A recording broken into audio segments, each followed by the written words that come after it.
Movie की शुरुआत निक नाम के एक शॉर्ट टेम्पर्ड इंसान से होती है जो एक थेरेपिस्ट के पास बैठा हुआ होता है।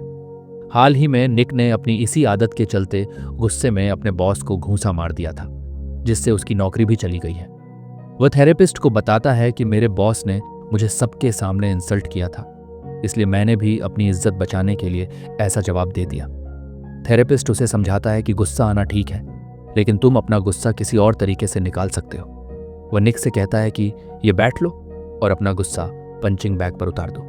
निक को पहले ये आइडिया थोड़ा बचकाना लगता है, लेकिन जैसे ही वह बैट उठाकर पंचिंग बैग पर मारने लगता है तो धीरे धीरे उसका गुस्सा उतर जाता है और अब उसे काफ़ी हल्का महसूस होने लगता है। बाद में निक अपने नए काम पर लौटता है, जहां मैनेजर उसे एक और शिफ्ट कवर करने के लिए मनाता है। तो निक भी मान जाता है और मैनेजर को एक डायमंड रिंग दिखाकर गर्व से बताता है कि इसे मैंने अपनी गर्लफ्रेंड को प्रपोज करने के लिए खरीदा है। तो मैनेजर भी उसके लिए खुश होता है। घर पहुंचकर निक टीवी देख रहे अपने पिता को भी अपनी गर्लफ्रेंड मेल को प्रपोज करने वाली बात बताता है, लेकिन उसके पिता का रिएक्शन ठंडा सा होता है। वह निक को अपनी नाकाम शादी के बारे में बताने लगते हैं, क्योंकि निक की माँ भी उन्हें छोड़कर चली गई थी।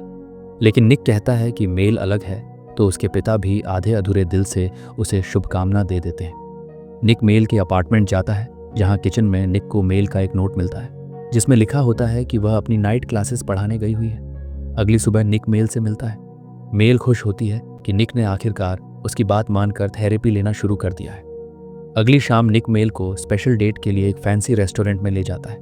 सब परफेक्ट चल रहा होता है, लेकिन जैसे ही निक रिंग निकालने वाला होता है तभी अचानक एक वेटर डेजर्ट का मेन्यू ले आता है। तो निक रुककर मेल को उसकी मनपसंद चीज़ें ऑर्डर करने देता है और नर्वसनेस में रेस्ट रूम जाकर फिर से मेल को प्रपोज करने की प्रैक्टिस करने लगता है। पर तभी रेस्ट रूम में वह दो वेटर्स को मेल की बुराई करते सुन लेता है, तो फिर से उसका दिमाग घूम जाता है।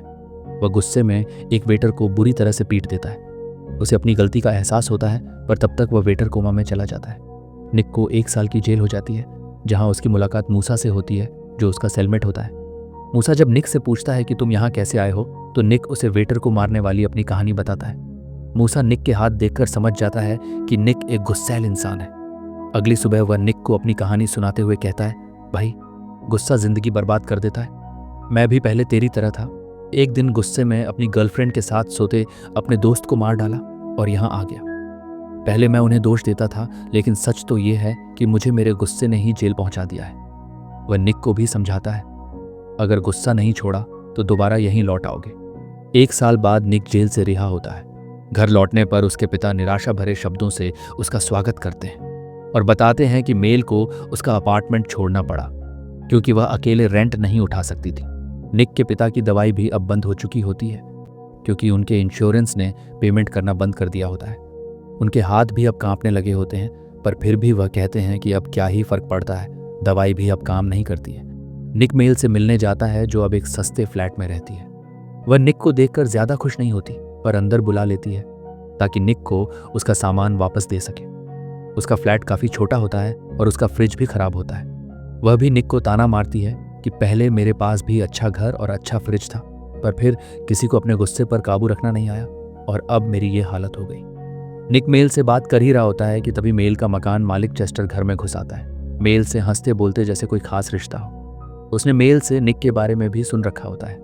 वह मेल को बताता है कि आज ही उसका नया फ्रिज आ जाएगा और वह मेल के लिए कुछ ऑर्गेनिक वेजिटेबल्स भी लेकर आया होता है। मेल भी उससे उसकी बेटी के बारे में पूछती है और निक को बताती है कि चेस्टर एक सिंगल पिता है। निक को चेस्टर का मेल के इतने करीब होना चुभने लगता है, तो चेस्टर के जाते ही मेल निक को समझाती है कि चेस्टर बस मेरे दोस्त जैसा है, उससे ज़्यादा हमारे बीच कुछ नहीं है। तुम्हारे जेल जाने के बाद मैं बस अकेलेपन में कभी कभार चेस्टर से बात कर लिया करती थी। निक उससे विनती करता है कि हम फिर से अपना रिश्ता शुरू करते हैं, लेकिन मेल मना कर देती है। वह अपने रिश्ते को दूसरा मौका नहीं देना चाहती है। निक उम्मीद लेकर अपने पुराने काम पर जाता है कि शायद उसे फिर से नौकरी मिल जाए, लेकिन मैनेजर साफ इनकार कर देता है। कहता है कि तुम्हारी गिरफ्तारी के बाद तुम्हारी डबल शिफ्ट्स बाकी कर्मचारियों को भरनी पड़ी थी। ऊपर से कंपनी की सख्त पॉलिसी है कि वह जेल से निकले व्यक्ति को तुरंत जॉब पर नहीं रखती है। निक मजबूरी में अपने पैरोल ऑफिसर से मिलता है और वह ऑफिसर चेस्टर ही निकलता है। वहाँ निक का दिमाग तब और खराब हो जाता है जब उसे बातों में पता चलता है कि चेस्टर यह भी जानता है कि मेल ईटिंग डिसऑर्डर से जूझ रही है। निक हैरान होता है कि मेल ने इतनी पर्सनल बात चेस्टर से कैसे शेयर कर ली, लेकिन चेस्टर उसे समझाता है कि उसके और मेल के बीच कुछ नहीं है। बस एक दिन कॉफ़ी पीते समय मेल ने खुद खुलकर यह सब बताया था। बातें थोड़ी पर्सनल होने पर चेस्टर बताता है कि उसकी पत्नी गुजर चुकी है और अब उसकी ज़िंदगी में बस उसकी बेटी जैस्मिन ही है। बातों बातों में निक भी बताता है कि मैंने अपनी सज़ा पूरी कर ली है, लेकिन अब मैं एक कम तनख्वाह वाली नौकरी के सहारे किसी तरह गुजारा कर रहा हूँ। तो चेस्टर अच्छा इंसान की तरह निक को एक जगह जॉब का रेफरेंस दे देता है ताकि निक फिर से अपनी और मेल की ज़िंदगी संभाल सके। निक चेस्टर की बताई हुई जगह पर जाकर एक नाइट शिफ्ट सिक्योरिटी गार्ड की नौकरी पकड़ लेता है। उसे यह काम पसंद नहीं आता, पर अभी कोई विकल्प नहीं है, सोचकर मान जाता है। वह तुरंत कॉल करके मेल को नौकरी मिलने की खुशखबरी देता है और उसे कॉफ़ी पर मिलने के लिए मना लेता है। शाम को दोनों अपने पसंदीदा कैफ़े में मिलते हैं। मेल के मन में अभी भी निक के लिए प्यार है, पर उसे डर है कि कहीं निक पर दोबारा भरोसा करके वह फिर से न टूट जाए। इसी दौरान जब दोनों एक दूसरे का हाथ थामकर बातें कर रहे होते हैं तो बाहर खड़ा चेस्टर उन्हें साथ देखकर बुरी तरह जल उठता है। अगले दिन चेस्टर बहाना बनाकर मेल के घर उसका दरवाज़ा ठीक करने पहुंचता है और मेल को अपनी बेटी की बर्थडे पार्टी पर आने का न्योता देता है। लेकिन जब मेल उसे बताती है कि वह तो पहले ही संडे को निक से मिलने का प्लान बना चुकी है, तो यह सुनकर चेस्टर अपने जज्बात छुपा नहीं पाता और पूछ बैठता है, क्या तुम दोनों फिर से साथ होने वाले हो? मेल हल्की सी मुस्कान के साथ बात टाल देती है कि देखते हैं आगे क्या होता है। लेकिन मेल की यह बात चेस्टर के अंदर की जलन को और भी बढ़ा देती है। वह तुरंत चाल चलता है और निक के बॉस को फ़ोन करके ज़बरदस्ती कहता है कि निक को संडे को भी काम पर बुलाओ। बॉस पहले मना करता है कि संडे की सारी शिफ्ट्स पहले से फुल हैं, लेकिन चेस्टर की जिद के आगे उसे मानना पड़ता है। मजबूरी में बॉस निक को कॉल करता है और साफ कह देता है, संडे को आओ वरना जॉब गई समझो। निक मेल को कॉल करके हालात समझाता है तो मेल शांत होकर कहती है, ठीक है, हम फिर कभी मिल लेंगे। इससे मुझे संडे को चेस्टर की बेटी की बर्थडे पार्टी में जाने का मौका भी मिल जाएगा। लेकिन यह बात निक को चुभने लगती है तो मेल पूछती है, तुम बुरा तो नहीं मान रहे? पर निक अपनी असली फीलिंग्स छुपाकर फ़ोन काट देता है और बाहर जाकर ट्रैश बिन्स पर बेसबॉल बैट से मार मार कर अपना गुस्सा निकाल देता है, जैसा थेरेपिस्ट ने उसे कहा था। संडे को निक काम पर पहुंचता है तो देखता है कि दूसरा गार्ड पहले से ही मौजूद है। वह बॉस से बात करता है और तुरंत समझ जाता है कि उसे बेवजह ही बुलाया गया है। उधर मेल भी जब चेस्टर की पार्टी में पहुंचती है तो हैरान रह जाती है कि वहां कोई गेस्ट्स नहीं है, सिर्फ चेस्टर और उसकी बेटी जैस्मिन है। लेकिन चेस्टर बताता है कि बाकी बच्चों को फ्लू हो गया था, इसलिए उसने किसी और को नहीं बुलाया है। थोड़ी देर में अचानक निक भी वहां पहुंच जाता है और पार्टी में सिर्फ 3 लोगों को देखकर उसका गुस्सा फट पड़ता है। तो मेल भी तंग आकर कह देती है, बस निक, अब मैं ये सब और बर्दाश्त नहीं कर सकती। तो निक गुस्से में वहां से निकल जाता है। चेस्टर दिखावे के तौर पर निक को रोकने की कोशिश करता है और जब मेल भी जाने लगती है तो वह अच्छा बनने का नाटक करते हुए उसे आधा बर्थडे केक भी थमा देता है। पार्टी के बाद चेस्टर जैस्मिन को उसकी असली माँ के घर छोड़ देता है और जाते जाते धमकाकर उसकी माँ के पैसे भी ऐंठ लेता है। यहीं साफ हो जाता है कि चेस्टर उस औरत का भी पेरोल ऑफिसर है और अपनी पावर का गलत इस्तेमाल कर रहा है। उधर चेस्टर का दिया हुआ केक मेल की पुरानी ईटिंग डिसऑर्डर को फिर से ट्रिगर कर देता है। उसे उल्टियाँ होने लगती हैं। घर पहुंचकर चेस्टर अपने लगाए हुए हिडन कैमरा से मेल की बिगड़ती हालत को देखता रहता है। अगले दिन जब निक चेस्टर के घर के सामने होता है तो वह नोटिस करता है कि चेस्टर की कोई बेटी नहीं है और वह चेस्टर का पीछा करने लगता है। चेस्टर एक बार में जाता है और गुस्से में एक गैम्बलर को लातों घूंसों से बहुत बुरी तरह पीट देता है, क्योंकि उसने चेस्टर का कर्ज नहीं चुकाया होता है। उसी रात मेल निक को कॉल करके रोते हुए बताती है कि उसकी ईटिंग डिसऑर्डर दोबारा ट्रिगर हो गई है और वह खुद को संभाल नहीं पा रही। साथ ही वह कन्फेस करती है कि मैंने सोचा था सब ठीक हो गया है, लेकिन तुम्हारे वापस आने के बाद मेरी जिंदगी फिर से उलझ गई है। तो निक भी अपनी गलतियां मानकर उससे माफ़ी मांगता है। मेल उसे अपने ईटिंग डिसऑर्डर सपोर्ट ग्रुप में आने के लिए कहती है।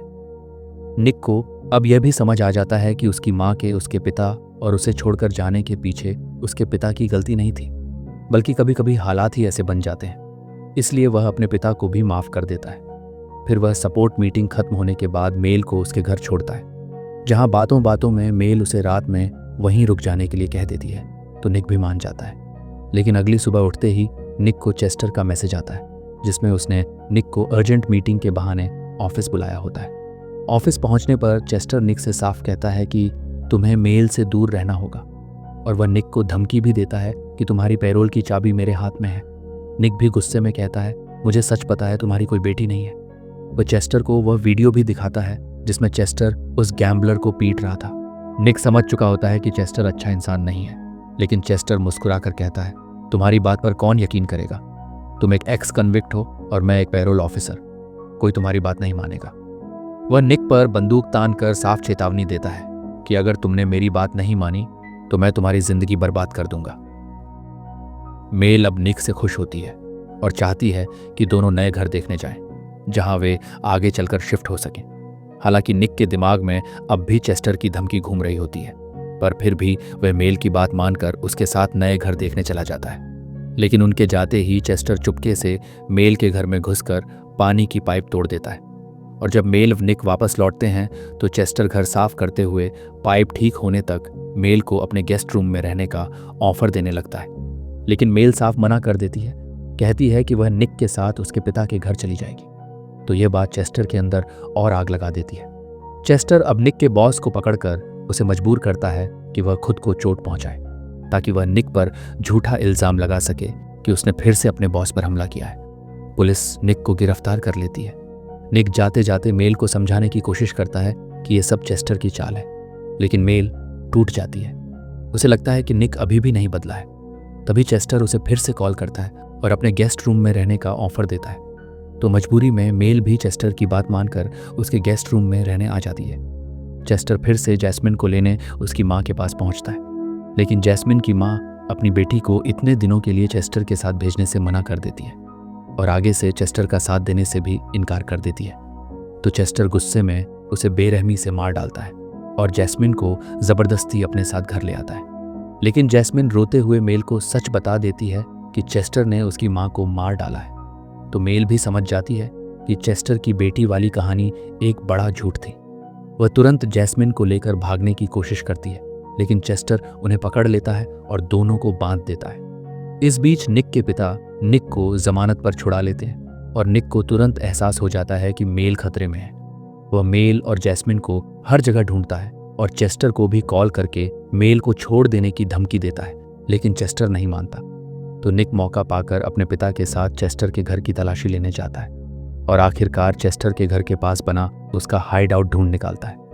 अपने पिता की मदद से वह किसी तरह अंदर पहुंचता है और जैस्मिन को छुड़ाकर अपने पिता के साथ ही भेज देता है। लेकिन वह मेल को छुड़ा पाता इससे पहले ही चेस्टर वहां वापस आ जाता है। तो निक चुपके से चेस्टर पर हमला कर देता है। दोनों के बीच जानलेवा लड़ाई शुरू हो जाती है और अंत में निक एक स्क्रू ड्राइवर चेस्टर की आंख में घोंपकर उसे ढेर कर देता है। इसके बाद वे पुलिस को बुलाकर सारी कहानी बता देते हैं और कुछ दिनों बाद निक की पैरोल भी हट जाती है। निक और मेल जैस्मिन को गोद ले लेते हैं और निक के पिता के साथ मिलकर चारों एक परिवार की तरह रहने लगते हैं। एक दिन जब वे स्टेडियम के बाहर टिकट खरीद रहे होते हैं, तभी एक आदमी आकर निक के पिता को कंधे से टक्कर मार देता है और उल्टा उन पर चिल्लाने लगता है। मेल डर जाती है कि कहीं निक फिर से गुस्सा न कर बैठे, लेकिन निक सबको चौंकाते हुए इस बार शांत रहता है और सिचुएशन को ठंडे दिमाग से सुलझा देता है। तो मेल भी सुकून की सांस लेती है। उसे यकीन हो जाता है कि निक सच में बदल चुका है। इसी के साथ मूवी यही खत्म होती है। उम्मीद है आपको कहानी अच्छी लगी होगी। कहानी अच्छी लगी हो तो चैनल को सब्सक्राइब कीजिए। Thank you.